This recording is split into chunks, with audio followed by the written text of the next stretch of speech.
देवियों सज्जनों, सत सत नमन। मैं आपके सम्मुख आत्म परिचय भाग 211 को लेकर के उपस्थित हुआ हूं। इसके अंतर्गत रानी का चांडाल वेशधारी राजा हरिश्चंद्र से अनुमति लेकर पुत्र के शव को लाना और करुण विलाप करना नामक कथा का वर्णन किया गया है। तो देवियों सज्जनों, आपसे निवेदन है कि मेरे इस वीडियो को शुरू से अंत तक जरूर सुने और अपने इस मित्रों को भेजकर उनसे सुनने के लिए निवेदन करें, जिससे आदि शक्ति माता भगवती की कृपा सभी लोगों को मिले और सब लोग सुखी और निरोगी हो जाएं। सबसे पहले माता के लिए शंख ध्वनि।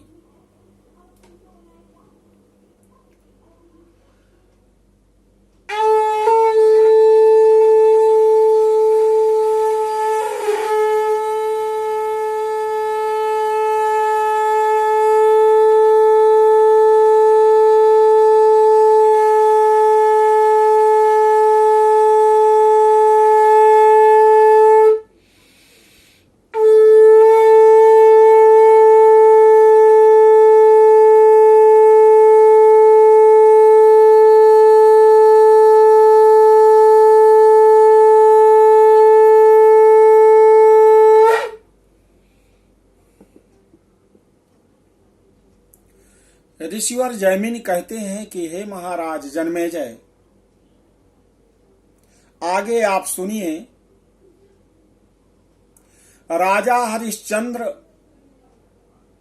जो चांडाल बने हुए हैं, नीचे की ओर मुख करके रानी से कहने लगे, हे बाले, मुझ पापी के सामने यहां आकर बैठ जाओ।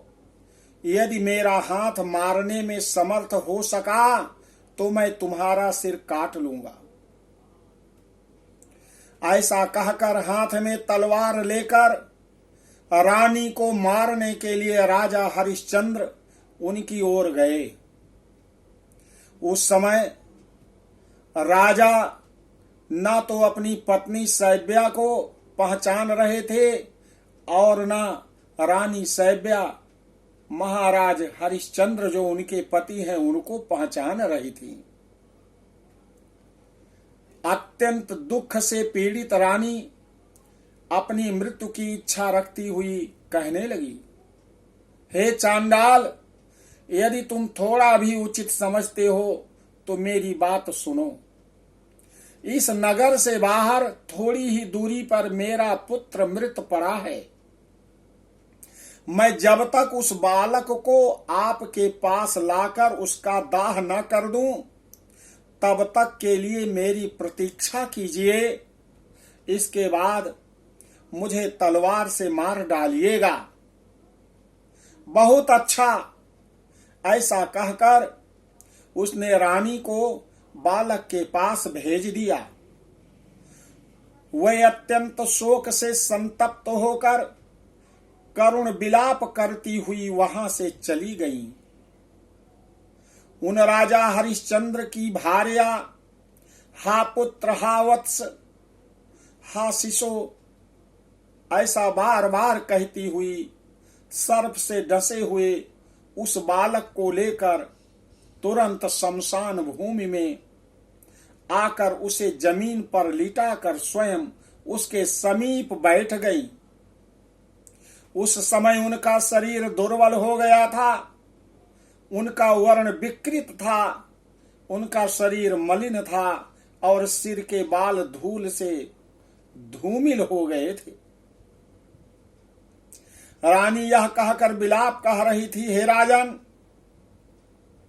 अपने मित्रों के साथ खेलते हुए क्रूर सर्प के द्वारा डस लिए जाने से मरे हुए पुत्र को आज आप पृथ्वी तल पर पड़ा हुआ देख लीजिए।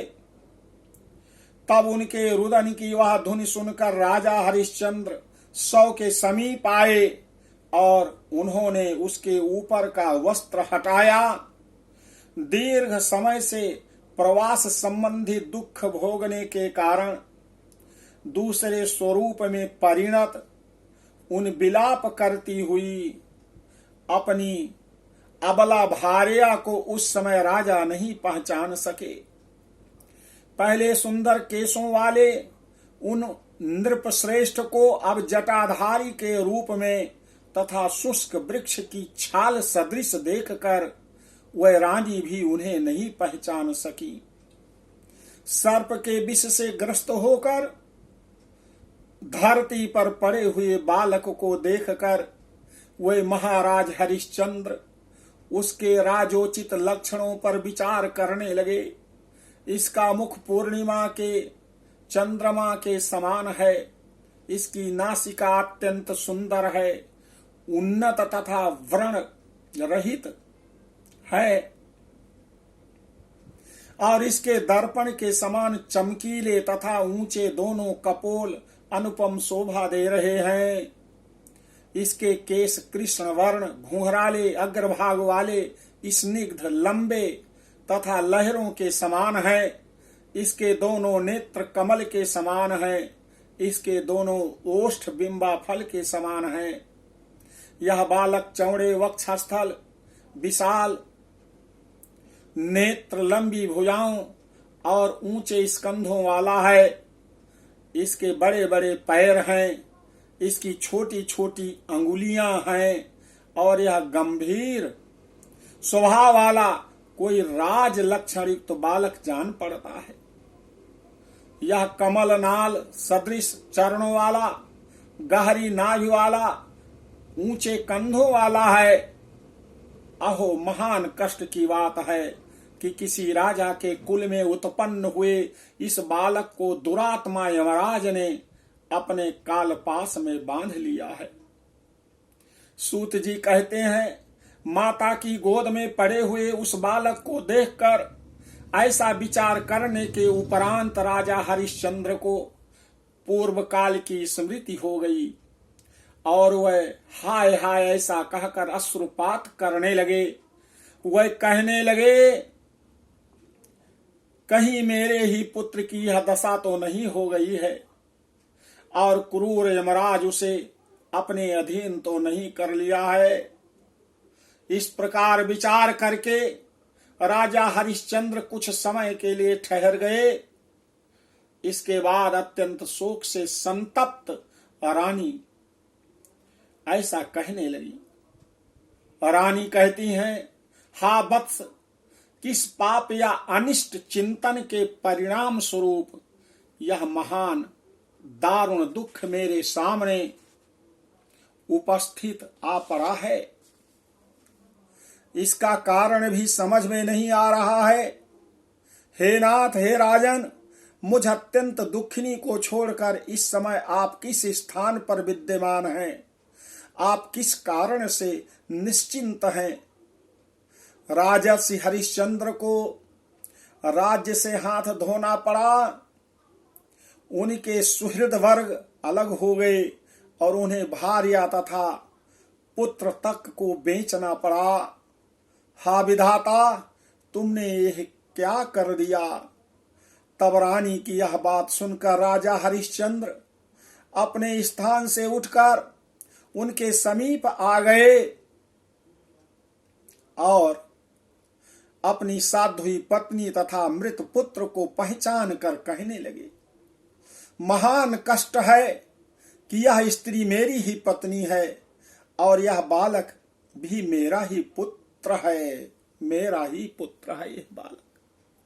यह सब जानकर असीम दुख से संतप्त राजा हरिश्चंद्र मूर्छित होकर पृथ्वी पर गिर पड़े और वह रानी भी उन्हें पहचान कर उसी स्थिति को प्राप्त हो गई।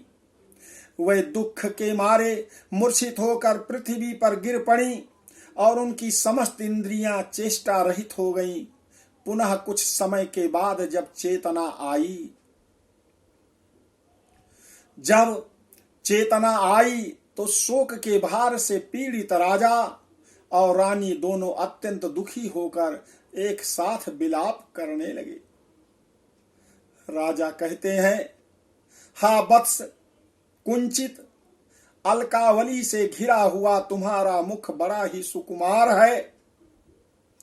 तुम्हारे दीन मुख को देखकर मेरा हृदय विदीर्ण क्यों नहीं हो जाता। पहले तुम तात तात ऐसा मधुर वाणी में बोलते हुए मेरे पास स्वयं आ जाते थे, किंतु अब मैं तुम्हारे बाहों में भरकर वत्स वत्स ऐसा प्रेम पूर्वक कब पुकारूंगा। अब भूमि की पीत वर्ण वाली धूल से सने हुए किसके घुटने मेरी चादर, गोद और शरीर के अंगों को मलिन करेंगे। हे हृदय नंदन, मेरा मनोरथ पूर्ण नहीं हो सका, क्योंकि जिसने सामान्य वस्तु की भांति तुम्हें बेच दिया था, उसी पिता से तुम पिता वाले बने थे। बहुत से बंधु बांधवों तथा अपार धन सहित मेरा संपूर्ण राज्य चला गया। आज दुर्भाग्य के कारण मुझ निर्दयी को अपना ही पुत्र दिखाई पड़ गया। विषधर सर्प के द्वारा डसे गए पुत्र के कमल सदृश मुख को देखता हुआ मैं इस समय स्वयं भीषण विष से ग्रस्त हो गया हूं। इस प्रकार विलाप करके आंसू से भरे हुए कंठ वाले राजा हरिश्चंद्र उस बालक को उठा लिया और उसे वक्षस्थल से लगाकर मूर्छा से अचेत होकर पृथ्वी पर गिर पड़े। इसके बाद पृथ्वी पर गिरे हुए उन राजा को देखकर रानी सैब्या ने मन में ऐसा सोचा कि पुरुषों में श्रेष्ठ ये महानुभाव तथा अपने स्वर से ही पहचान में आ जाते हैं। इसमें अब कोई संदेह नहीं है कि विद्वानों के मन को प्रसन्न करने वाले चंद्रमा रूपी हरिश्चंद्र ही हैं। इन परम यशस्वी महात्मा पुरुष की सुंदर तथा ऊंची नासिका तिल के पुष्पों के समान शुभ है और इनके दांत पुष्पों की अधखिली कलियों के भांति प्रतीत हो रहे हैं। इस प्रकार यदि ये वही राजा हरिश्चंद्र हैं तो इस समय शमशान में कैसे आ गए। अब पुत्र शोक का त्याग करके वह रानी भूमि पर गिरे हुए अपने पति को देखने लगी। उस समय पति और पुत्र दोनों के दुख से पीड़ित असहाय उन रानी के मन में आश्चर्य और विस्मय हुआ। दोनों भाव से युक्त रानी बहुत दुखी हो गई। राजा को देखती हुई वह सहसा मूर्छित होकर पृथ्वी तल पर गिर पड़ी। कहने लगी, अरे दयाहीन, मर्यादा रहित तथा निंदनीय देव, तुम्हें धिक्कार है जो कि तुमने देवतुल्य इन नरेश को चांडाल बना दिया। इनका राज्य नष्ट हो गया, इनके बंधु बांधव इनसे अलग हो गए, इन्हें अपनी पत्नी तथा पुत्र तक बेचने पड़े हैं। ऐसी स्थिति में पहुंचाने के बाद भी तुमने इन्हें चांडाल बना दिया। ऐसा कहकर बार बार महारानी सैब्या विलाप कर रही है। देवियों सज्जनों, आपने महारानी सैब्या और महाराज हरिश्चंद्र के विलाप को इस परिच्छेद के अंतर्गत देख रहे हैं। सत्य की रक्षा के लिए कितना दुख झेले और भोगे हैं महाराज हरिश्चंद्र और उनकी महारानी। यहां तक की कथा इस परिच्छेद में आपने सुना। शेष की कथा आगे के परिच्छेद में आप सुनेंगे। बोलो आदि शक्ति माता भगवती की जय।